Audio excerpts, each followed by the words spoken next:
উত্তরাখণ্ডের চামোলিতে তুষার ধস। বিআরও বা বর্ডার রোডস অর্গানাইজেশনের ৩২ জন শ্রমিক এখনো পর্যন্ত তাদের উদ্ধার করা যায়নি। মোট ৫৭ জন শ্রমিক তাদের এই তুষার ধসের কবলে পড়েন, তার মধ্যে ২৫ জনকে উদ্ধার করা যায়, কিন্তু বাকিদের এখনো পর্যন্ত উদ্ধার করা যায়নি।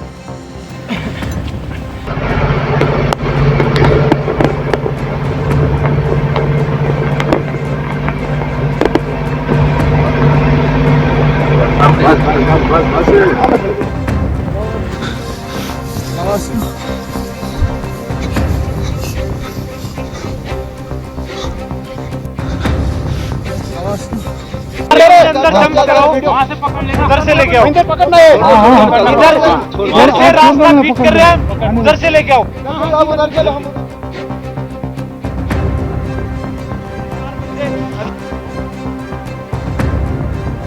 सब लोग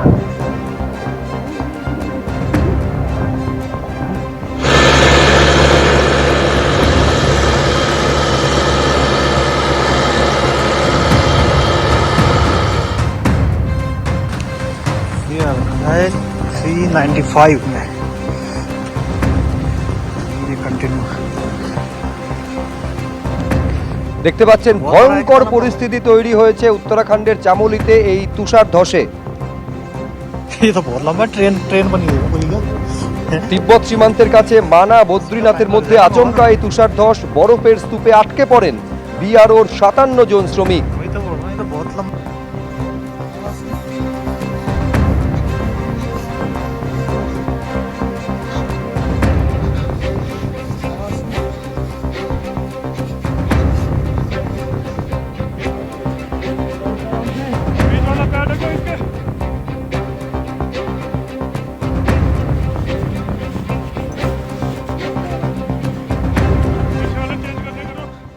মামলার ফাঁসে আটকে আছে চাকরি প্রার্থীদের নিয়োগ, এই অভিযোগ তুলে কুণাল ঘোষের নেতৃত্বে 2016 এসএলএসটির শারীর শিক্ষা এবং কর্মশিক্ষার চাকরি প্রার্থীদের একটা অংশের হাইকোর্ট চলো কর্মসূচি। এই কর্মসূচি রানী রাসমণি অ্যাভিউতে আটকে দিল পুলিশ, এবং যে অভিযোগ করা হচ্ছে শুধুমাত্র মামলার ফাঁসে আটকে রয়েছে। কুণাল ঘোষ অভিযোগ করছেন বৈধ যোগ্য হওয়া সত্ত্বেও তাদের নিয়োগ আটকে রাখা হয়েছে।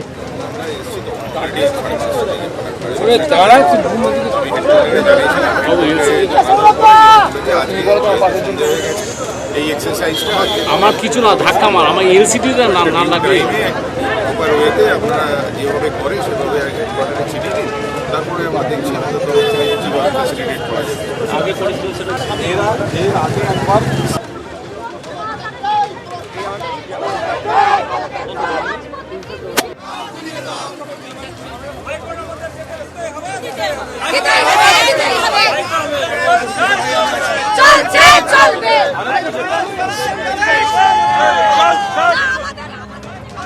দেখতে পাচ্ছেন হাইকোর্ট চলো কর্মসূচি। কুণাল ঘোষের নেতৃত্বে 2016 এসএলএসটি চাকরি প্রার্থীর শারীর শিক্ষা এবং কর্মশিক্ষা বিভাগের চাকরি প্রার্থীদের, কিন্তু সেই অভিযান আটকে দেয় পুলিশ।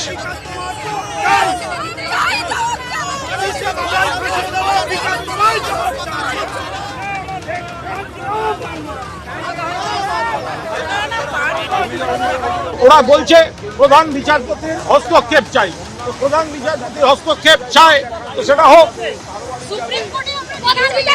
এর সঙ্গে সুপ্রিম কোর্টের মামলার কোনো সম্পর্ক নেই। SLST work education, physical education, তার সঙ্গে সুপ্রিম কোর্টের মামলার কোনো সম্পর্ক নেই। এরা সম্পূর্ণভাবে বৈধ যোগ্য, রাজ্য সরকার এফিডেভিট দিয়েছে, নিয়োগের ব্যবস্থা করে দিয়েছে। আজকে ওরা কোর্ট থেকে চলে এসছে, ছাড়বো কিভাবে এদেরকে? দায়িত্ব জ্ঞানহীনের মতো ছেড়ে দেবো? নিজেকে দাঁড়িয়ে থাকতে হচ্ছে। এটা প্রধান বিচারপতির অবিলম্বে হস্তক্ষেপ করা উচিত, অবিলম্বে প্রধান বিচারপতির হস্তক্ষেপ করা উচিত। এই যে মামলাটি, সেই মামলাটি মূলত সুপার নিউমেরিক পোস্ট ক্রিয়েশন নিয়ে মামলা। তার কারণ রাজ্য সরকার, আপনারা নিশ্চিতভাবে জানেন, সুপার নিউমেরিক পোস্ট ক্রিয়েট করেছে, যেখানে ইললিগাল অ্যাপয়েন্টমেন্ট হয়েছে সেটা কগনিজেন্স নেওয়ার পরেও তার বিরুদ্ধে কোনো ব্যবস্থা না নিয়ে উল্টে এই সুপার নিউমেরিক পোস্ট ক্রিয়েশন করেছেন। এবং কলকাতা হাইকোর্টের ডিভিশন বেঞ্চ নির্দেশ দিয়েছে যে সুপার নিউমেরিক পোস্ট ক্রিয়েশনের সঙ্গে যে সমস্ত ব্যক্তিরা যুক্ত ছিলেন তাদের বিরুদ্ধে সিবিআই তদন্তের, এবং সেই মামলাটি বর্তমানে সুপ্রিম কোর্টে বিচারাধীন। এবং সুপ্রিম কোর্টে যেহেতু সিএবি করেছে, আপনাদের নিশ্চিতভাবে জানা আছে এসএসসি মামলা। ফলে এই যে কর্মশিক্ষা শারীরিক শিক্ষা সেই মামলাটির সঙ্গে এসএসসি মামলার একটা লিঙ্ক আছে। তার কারণ হচ্ছে সুপার নিউমেরিক পোস্ট যে ক্রিয়েশনের, সেই ক্রিয়েশনের যে নোটিফিকেশন, সেখানেই কিন্তু এই কর্মশিক্ষা শারীরিক শিক্ষার পোস্ট ক্রিয়েট করা হয়েছে। এবং যেহেতু সুপার নিউমেরিক পোস্ট ক্রিয়েশনের সঙ্গে সংশ্লিষ্ট ব্যক্তিদের তাদের বিরুদ্ধে সিবিআই তদন্তের নির্দেশ দিয়েছিলেন, এবং সেটি যেহেতু সুপ্রিম কোর্টে বর্তমানে বিচারাধীন, বা এই অবস্থায় দাঁড়িয়ে এই মামলা কখনোই নিষ্পত্তি করা সম্ভব নয়। এটা বাস্তবতা। আসলে কিছু মানুষ সেন্সেশন ক্রিয়েট করতে চাইছেন। আমি মনে করি আদালতের এদের বিরুদ্ধে অত্যন্ত স্ট্রং একটা ভিউজ নিয়ে এদের বিরুদ্ধে কন্টেম্প রুল ইস্যু করা উচিত। আদালতকে এইভাবে আক্রমণ করা যায় না। একটা মিথ্যা মামলা দিয়ে অযোগ্য চাকরি প্রার্থী, যার কোনো যোগ্যতাই নাই, 2016 সালে পরীক্ষা হয়েছে, 19 সালে প্যানেল বেরিয়েছে, তাহলে এতদিন সে মামলা করেনি, এখন কেন মামলা করছে? অবশ্যই প্রকাশ করেছে এবং কোর্টেও জমা দিয়েছে। স্কুল সার্ভিস কমিশন সেই কোর্টেও জমা দিয়েছে। তাদের বিচার বিভাগ নিয়ে আমাদের কোনো কোশ্চেন থাকা উচিত না, কিন্তু যেভাবে আমাদের বেকার ছেলেদেরকে হ্যারাসমেন্ট করছে বিচারপতি দিনের পর দিন 3 বছর ধরে, এটার উপর আমাদের সন্দেহ হচ্ছে। আমরা এই জন্য আমরা প্রধান বিচারপতি হস্তক্ষেপ চাইছি। এই আইনটা মানুষের জন্য। আজকের অযোগ্য চাকরি প্রার্থী আজকে যোগ্যদের নিয়োগকে আটকে রেখে দিয়েছে। সেই অযোগ্যর যোগ্যতা নিয়ে কোনো প্রশ্ন করছে না, যারা রেকমেন্ডেশন পেয়ে গেছে তাদের যোগ্যতা নিয়ে প্রশ্ন করছে। আর যেটা সত্যি সেটা তারই ন্যায়ের বিচার হোক। আমরা রেকমেন্ডেশন পেয়ে গেছি, স্কুলে অ্যালটমেন্ট হয়ে গেছে। বিজেপি রাজ্যসভার সাংসদ শ্রমিক ভট্টাচার্য এই নিয়ে কি বলছেন রাখবো আপনাদের সামনে। আজকে অচল অবস্থা তৈরি হয়েছে তৃণমূল কংগ্রেসের প্রাতিষ্ঠানিক লুঠের কারণে, তাদের সীমাহীন লোভের কারণে। রাজ্য সরকারের প্রত্যেকটা পদক্ষেপ হাইকোর্টে চ্যালেঞ্জ হচ্ছে, সুপ্রিম কোর্টে বিভিন্ন সময় তাকে ভৎসনা করা হচ্ছে। এই অচল অবস্থা তারা তৈরি করেছে। সামগ্রিকভাবে গোটা শিক্ষা জগৎকে একটা খোলা বাজার বানিয়ে দিয়েছে। আর আজকে কুণাল ঘোষকে এই মিছিলে পাঠিয়ে তৃণমূল কংগ্রেস কার্যত মানুষকে বিভ্রান্ত করতে চাইছে। যে ছেলেমেয়েগুলো রাস্তায় নেমেছে আন্দোলন করতে, তাদের আবেগকে প্রতারিত করছে এবং পুরো বিষয়টাকে গুলিয়ে দেবার চেষ্টা করছে। কিন্তু পশ্চিমবঙ্গের রাজনীতি সচেতন মানুষ, শিক্ষিত তরুণ তরুণীরা, তারা জানেন যে তাদের এই সম্পূর্ণ ধ্বংসের জন্য কারা দায়ী। আজকে পশ্চিমবঙ্গের স্কুল শিক্ষা ব্যবস্থা কার্যত উঠে গেছে। হাইকোর্ট চলো কর্মসূচি মূল যেটা অভিযোগ, 2016 এসএলএসটির যারা যোগ্য এবং বৈধ চাকরি প্রার্থী তারা মামলার ফাঁসে তাদের নিয়োগ আটকে রয়েছে বলে অভিযোগ করছেন তারা। কুণাল ঘোষের নেতৃত্বে হাইকোর্ট চলো কর্মসূচি, কিন্তু সেই অভিযান মাঝপথেই আটকে দিল পুলিশ।